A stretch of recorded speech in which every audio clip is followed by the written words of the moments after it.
Imagine standing on a cold, empty plateau high in the mountains. No trees, no cities, just wind, rock, and ice. Now here's the contradiction. Beneath your feet lies one of the largest copper deposits on Earth, worth hundreds of billions of dollars. Enough copper to wire entire countries, power electric cars, and feed the global energy transition for decades. And yet, the world's best mining companies came here, looked at it, and walked away.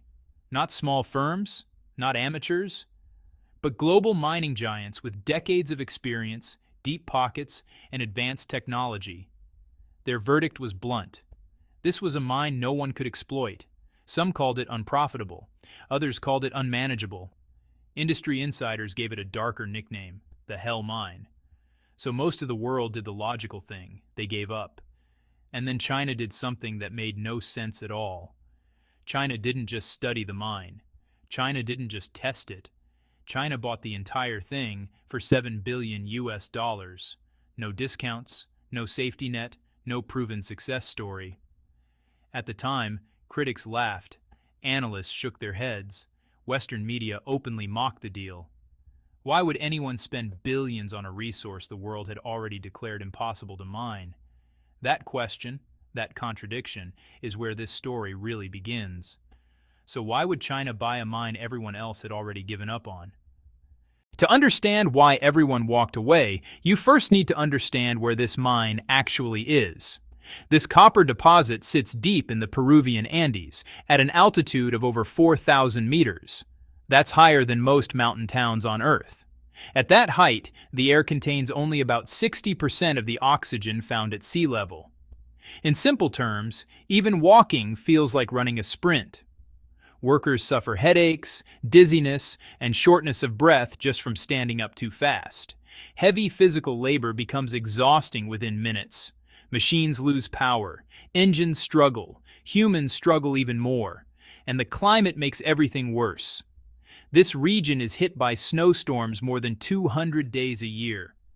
Temperatures stay below freezing for long stretches. Pipes freeze, fuel thickens, metal cracks. Entire work camps have been abandoned because equipment simply stopped functioning. One early exploration team didn't just pause operations. They fled the site entirely after a massive snowstorm buried their camp. Then there's isolation. The mine is effectively cut off from the outside world. There is one narrow dirt road leading in, winding along cliffs covered in ice, loose gravel, and deep crevasses. One mistake means a fall that no rescue team can reach in time. Because of this, large mining equipment can't be driven in normally. It has to be dismantled into pieces, hauled up the mountain one part at a time, at 3 times the normal cost. In 2013, even a Swiss mining giant learned this the hard way. While transporting a massive crusher, the vehicle slipped on a cliff section. The machine fell into the ravine, causing over $50 million in losses in a single accident. And that wasn't an exception. It was a warning. A Canadian company later attempted development and triggered serious environmental damage. The result? A $20 million fine, a forced shutdown, and a complete withdrawal from the project. By this point, the industry consensus was clear. This wasn't just difficult mining. This was financial suicide. No matter how rich the copper was, the environment, altitude, weather, and logistics combined into something that felt almost deliberately hostile to human activity. Anyone looking at this mine had to ask themselves one question. Even if the copper is there, can anyone survive long enough to take it? And that's before we even get to the real red line that scared companies the most. Up to this point, everything sounds like an engineering nightmare. But here's the truth. Extreme terrain didn't kill this mine. The real danger was something far less visible: environmental and political risk. This copper mine sits inside the upper Amazon water system, one of the most sensitive ecological regions on Earth. Rivers here don't just serve nearby villages. They feed ecosystems that stretch across multiple countries. Because of that, Peru imposed some of the strictest environmental rules in the mining world. To put it in perspective, the allowed copper ion level in mining wastewater is lower than the standard for drinking water. That means water leaving the mine must be cleaner than what many cities allow people to drink. One leak, one miscalculation, one accident during a storm. That's all it would take to trigger immediate shutdowns, massive fines, lawsuits, international media outrage. For Western mining companies, this was the true deal breaker. Mining firms can manage harsh weather. They can budget for broken equipment, but they cannot survive a global environmental scandal. A single headline accusing a company of poisoning the Amazon could erase decades of brand trust overnight. Investors would flee. Regulators in other countries would tighten scrutiny. Share prices could collapse. That's why when a Canadian company caused environmental damage here in the past, the punishment was swift and unforgiving fines, forced suspension, and permanent withdrawal. After that, the message was clear. This wasn't just about extracting copper. It was about operating perfectly in a region where perfection is almost impossible. The mine had crossed an invisible red line. To succeed, a company didn't just need money and machines. It needed political patience, environmental credibility, and the ability to withstand non-stop public scrutiny. That's why most Western firms quietly stepped back. They didn't say, "We can't mine it." They said, "The risk isn't worth it." So when China stepped in, the question wasn't whether the copper was valuable. The real question became, what could possibly make this level of risk acceptable? From the outside, China's decision looked reckless, but from the inside, it looked unavoidable. China is the world's largest manufacturing nation. Almost everything modern life depends on, electronics, power grids, vehicles, machinery, flows through Chinese factories. And all of that relies on one quiet, unglamorous metal, copper. Copper is the nervous system of industry. Without it, motors don't spin, power grids don't carry electricity, electric vehicles don't move. Here's the problem. China doesn't have much of it. Despite its massive land area, China holds only about 3.9% of global copper reserves. Most of its domestic deposits are low-grade, harder and more expensive to mine. To keep its factories running, China imports around 80% of the copper it uses. That dependency is dangerous. In 2014, a worker strike at Chile's National Copper Company, thousands of kilometers away, caused copper prices inside China to jump 5% in a single day. No war, no sanctions, just a labor dispute. That was a warning. It showed how easily China's industrial engine could be disrupted by events it couldn't control. Now fast forward to the future. Electric vehicles use 4 times more copper than gasoline cars. Renewable energy needs massive amounts of wiring. Charging stations, power storage, high-speed rail, they all multiply copper demand. Without a secure supply, China's move from a manufacturing power to a manufacturing superpower would stall. So when Chinese planners looked at this hell mine in Peru, they didn't see madness. They saw leverage. This mine offered something rare. A long-term controllable copper supply outside geopolitical choke points. China wasn't buying ore. It was buying insurance against future shortages. That's why walking away was never really an option. But to the rest of the world, none of this was obvious yet. All they saw was the price tag. And that's when the mocking began. When the deal was announced, the number alone shocked people. $7 billion. Not spread out over decades, not a vague investment promise, but a massive, upfront commitment to a mine the industry had already labeled impossible. To make it happen, Chinese banks assembled a record-breaking syndicated loan, one of the largest overseas mining financings China had ever attempted. This wasn't a private gamble. It had national backing, and the reaction was brutal. Western analysts called it a political vanity project. Commentators said China was throwing money into the Andes.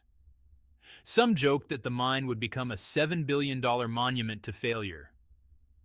The logic seemed airtight. If Swiss and Canadian giants had failed, why would China succeed?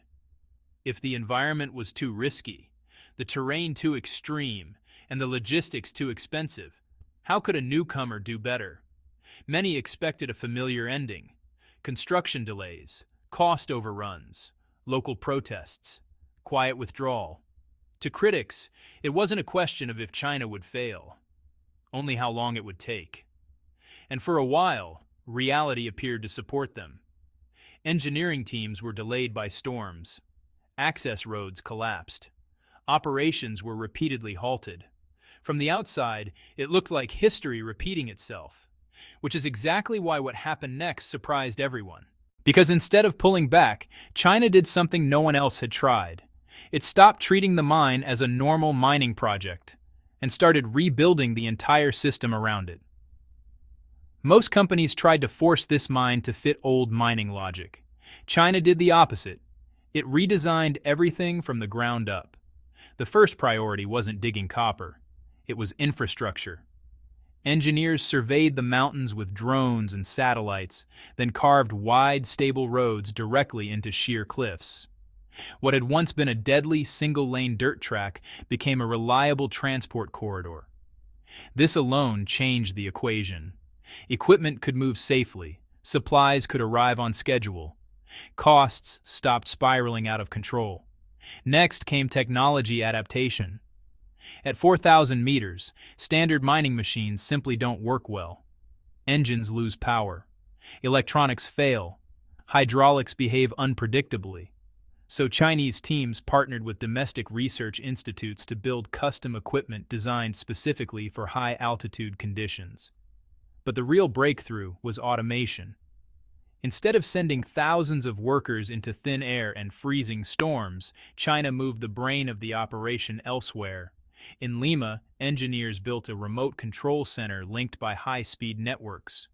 Using automation and 5G technology, excavators were controlled from hundreds of kilometers away. Ore sorting ran continuously without human exposure. Nearly 80% of operations happened off-site.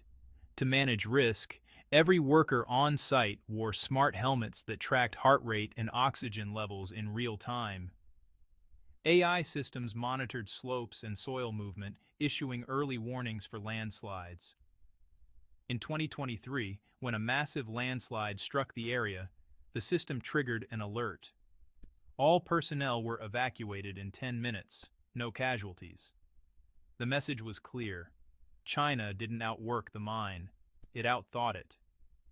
By turning a brutal environment into a controlled, data-driven system, the mine finally became operable. But technical success alone wasn't enough. Because there was still one battle China had to win, and it had nothing to do with machines. Even with roads, machines, and automation in place, the mine still wasn't secure.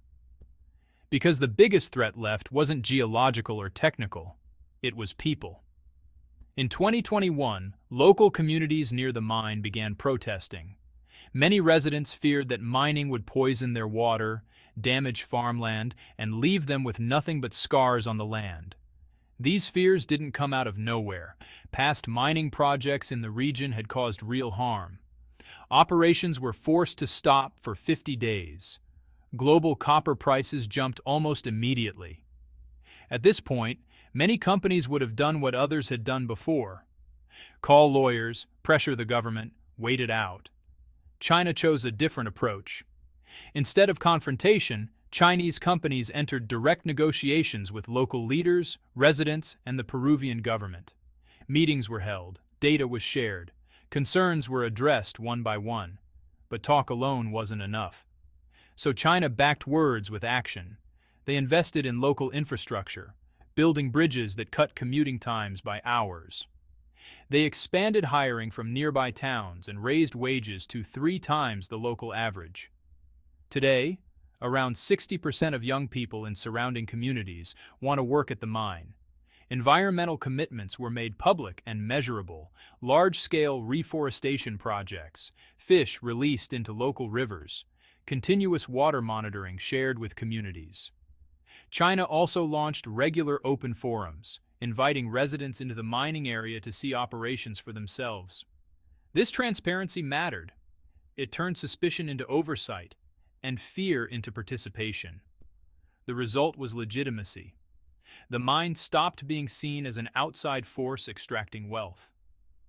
It began to be seen as a shared economic engine. This was a lesson many outsiders missed.